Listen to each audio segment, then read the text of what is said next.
Americans today are the most unhealthy they've ever been. Growing up with processed foods like McDonald's, Lunchly, and all that other crap can set habits that last for a lifetime of sickness. And although it sounds difficult, you can turn your eating habits around. Just choosing to watch this video proves that you're willing to take the first step. And to help you, today I've brought on someone that's lived on both ends of the spectrum. From eating fast food for every meal to doing elimination diets, Peyton will hopefully help you realize that you are never set in your ways unless you want to be. Finally, at the end of this video, I'll break down my 3-level framework that'll help you build a diet that you can actually stick to. But before we get into that, make sure you like this video if you enjoy it and subscribe down below to never miss one of my videos. Let's get started. So a lot of people find it really difficult to eat healthy because of maybe how they grew up eating when they were younger and maybe the habits stuck. So I was wondering if you could tell us a little bit more about how you grew up eating when you were younger. Yeah, so I grew up eating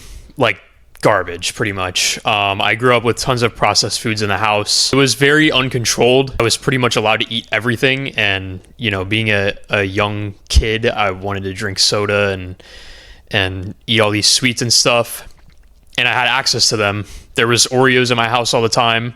There was soda in my house all the time, and nobody was going to stop me from eating them, so I just went after it, right? My breakfast every morning was a enormous bowl of cereal. It was absolutely heinous. It was disgusting looking back on it. Cocoa Pebbles, Fruity Pebbles, Frosted Flakes. I would have that and have 4 of the biggest scoops of peanut butter that you could possibly imagine in the bowl with the cereal. So I was having about a 2,000 calorie breakfast of just pure processed garbage every single day before school.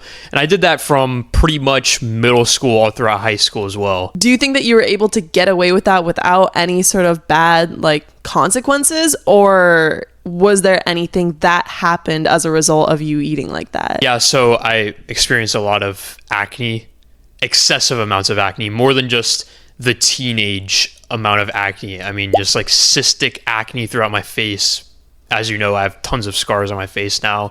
I have tons of scars throughout my back and shoulders because it was causing a ton of problems to my skin. Not only that, but a ton of gut issues. I don't really need to go into detail on that. People understand what gut issues are. And there was a period of time where I couldn't keep food down. I was throwing up my food a lot after eating it for a few months. And I went from about 165 pounds to, under 150 pounds.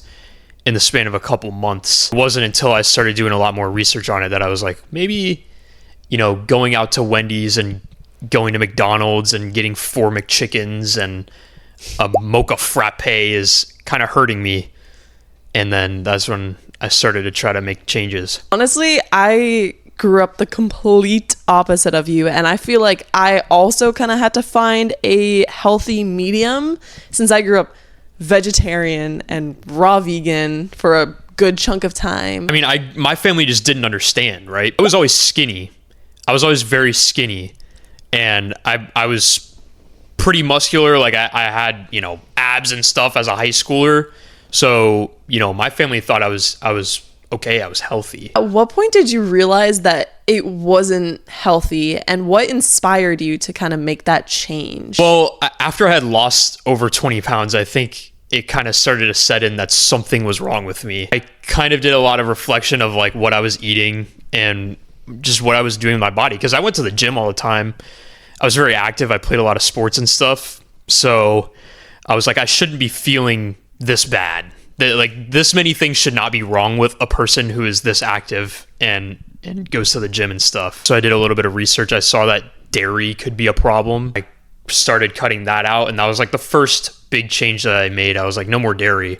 So that eliminated the 2,500 calorie cereal bowls for breakfast, but dang it. Yeah. So that was a big change. I felt a lot better from that. And then I did more research moving forward. For me, I think it was when I first started working out, and I realized that I kind of need to get in actual protein that wasn't just vegan protein powder. I thought for a while that I would be okay, because I don't know if you remember, there was a whole huge vegan movement of vegan athletes, and there was all those documentaries on Netflix I loved watching. So I kind of thought that it would be okay to be vegan.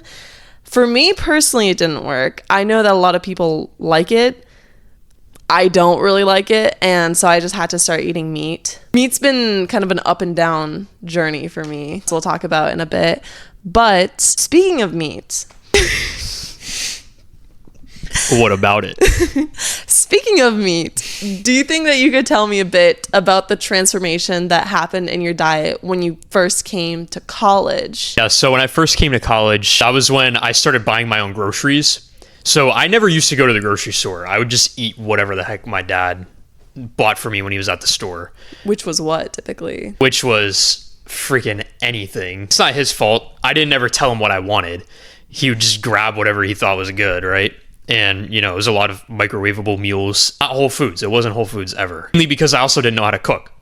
So there was that as well. So when I moved out to college, I was grocery shopping and cooking, which helped me be more conscious of the decisions that I was making, right? So I would go to the grocery store and I would kind of pick up things that I always used to eat. And then for some reason, I would look at the ingredients label and I'd be like, there's too many things in here. There's something wrong with this. Mm-hmm. And it kind of led me down a rabbit hole because I was just looking up what all these ingredients were. I just got on that side of social media where I was, seeing a lot of Paul Saladino and stuff like that. Started increasing my red meat consumption, like you were alluding to, and I was feeling a lot better, and I was working out a lot.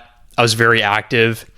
My skin cleared up, and I was in the best shape of my life, and I was feeling better than I had ever felt before. That's not really how you eat anymore, is it?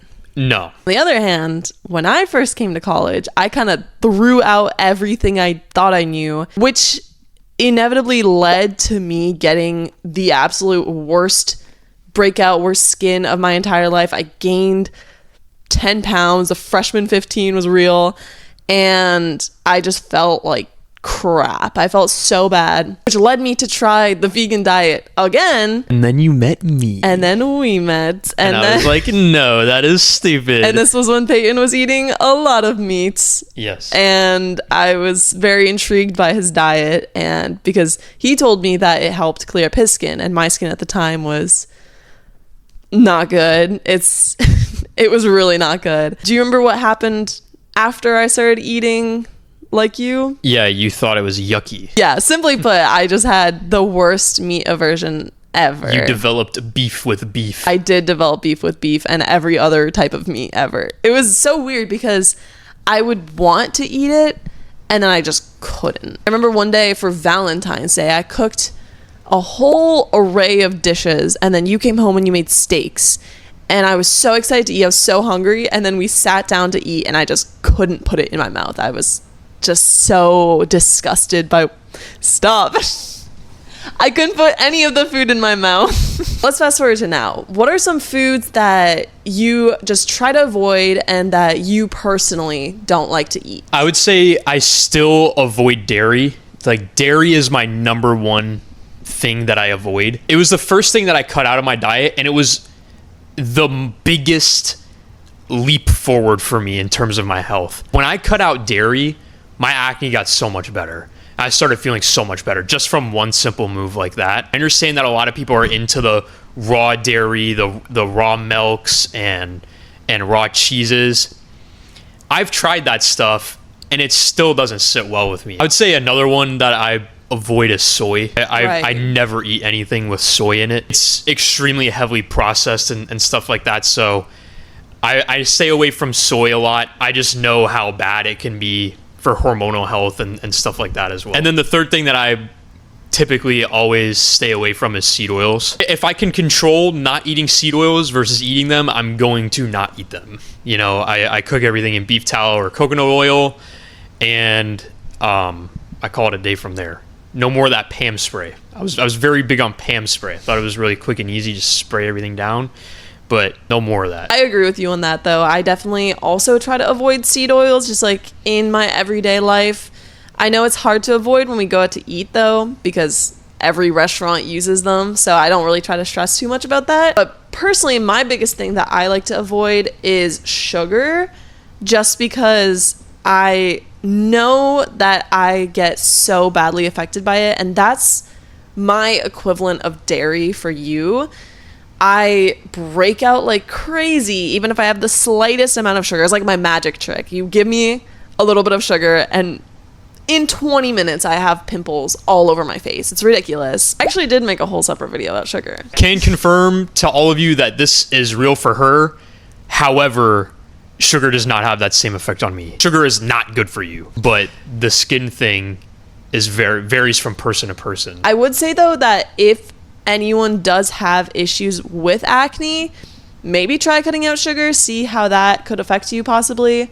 But also the third thing for me is dairy, which also I think had a link to my acne as well, because there was a period of time where I was eating a ton of dairy, and that was when my skin was looking terrible, and it was raw dairy, like raw cheese, so I thought it would be fine, but it was not fine. Unfortunately, it just does not love me as much as I love it. I feel like it's really difficult to build a diet when you're first starting out and you kind of just don't know really what you want to eat, what you like, what you don't like, what's even good for you.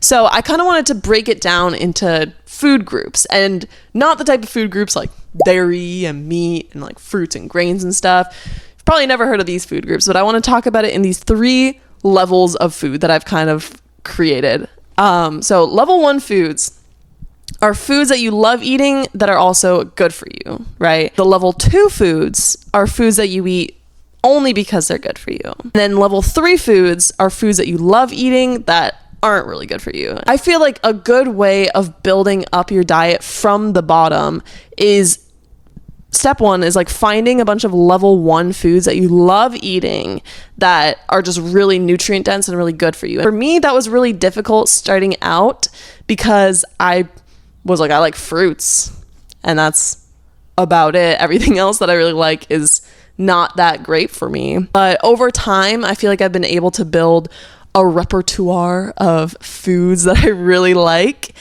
And so for me, the level 1 foods are like my protein shakes. You know, for lunch, I have lamb with rice and eggs. And then for dinner, I have steak with some sort of veggies on the side, right? And then the level 2 foods are something that you should supplement in kind of just sporadically, maybe for like 1 meal a day or every other day. So say I have some seeds or nuts, you know, with my breakfast, just for some extra fiber, some extra vitamins, whatever else seeds do. I don't really know. They're just kind of tasty, but I don't really like to eat them too much because they're pretty nutrient dense, pretty calorically dense. For the level 3 foods, those are kind of foods that you want to eat just every now and again, whenever you see fit, kind of. What would you say that your level 1, 2, and 3 foods are? So my level 1 foods are just any meat, man. Like, I just love the protein. I love eating meat, but it's delicious. Same with fruits. I love eating fruits. I start off every day with a banana and a date. It's pretty good. Wouldn't change that for anything. No one has ever gotten fat from eating fruit and meat. No one in the world, I promise you. That's a bold statement. You would probably have to consume like 4,000 calories worth of fruit and meat per day, but you feel satiated after eating those things, so you're not going to eat 4,000 calories worth of fruit and meat per day. Some level 2 foods, I guess, that I eat sometimes that I only eat purely because they're good for me would be organ meats at times. I don't particularly care for them over any other sort of meat, but I just know that the micronutrients in them are so rich that sometimes I'll add them in for a couple weeks. Like beef heart? Like beef heart. Yeah. Man makes a mean beef heart stew. That is pretty good, though. It is good. It is good, but I still would rather eat ground beef. Yeah. And then level 3 foods that are not good for me that I eat sometimes is I don't schedule, like I don't have a weekly schedule of like I'm going to eat ice cream every Friday. But, you know, for example, I was hanging out with my friends last weekend for his birthday.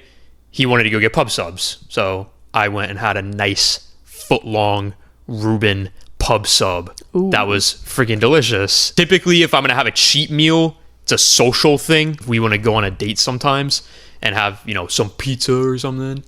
Or if pizza. It's all about balance. It's all about balance, yeah. So if you were watching this video right now, what is something that you would want to take away from this? I think for anyone watching this video, the biggest takeaway should be Julia and I came from absolutely different ends of the spectrums in terms of eating as we were growing up. Very true. Julia was pretty much forced to eat a diet that was very strict and honestly fairly healthy. I don't think it's the best in a completely raw vegan diet, but it was fairly healthy. Whereas I had no restrictions. I was able to eat all the junk food in the world that I wanted. Drink milkshakes every day, drink soda every day, eat 2,000 calorie bowls of cereal for breakfast every single day, right?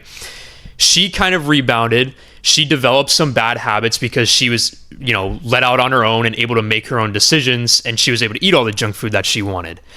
I was able to make my own decisions and realize, okay, maybe what I was doing was wrong all this time. So whether you're suffering from the habits instilled in you from childhood, from being able to eat junk food as a kid, or you're dealing with having the rebound of, oh, my parents forced me to eat healthy and now I don't want to eat healthy, and then you've fallen down a rabbit hole of poor health and poor eating, you can find a way out of it. And there are things that you can do, even just starting by simply, like I did, just cutting out dairy, or like Julia did with just cutting out sugar. Just picking one thing, you can vastly increase the way that you feel and the way that your health is day in and day out. Yeah, and I want to build on that. And I think it's really important to never stop experimenting, because even now, I'm not 100% set on my diet. I'm not going to eat like this for the rest of my life. I just want to keep experimenting. I want to keep trying to add in dairy, maybe cut out some other things. Maybe I'll try going carnivore for more than 48 hours. Who knows? I just want to try to find the diet that works the best for me, because it really is partially what you feel the best and partially what you enjoy the most. It has to be a good balance between the two. If you feel great, but you hate eating the foods that you're eating, you're not going to stick with it. So I think that the biggest takeaway that I would say is to never stop experimenting.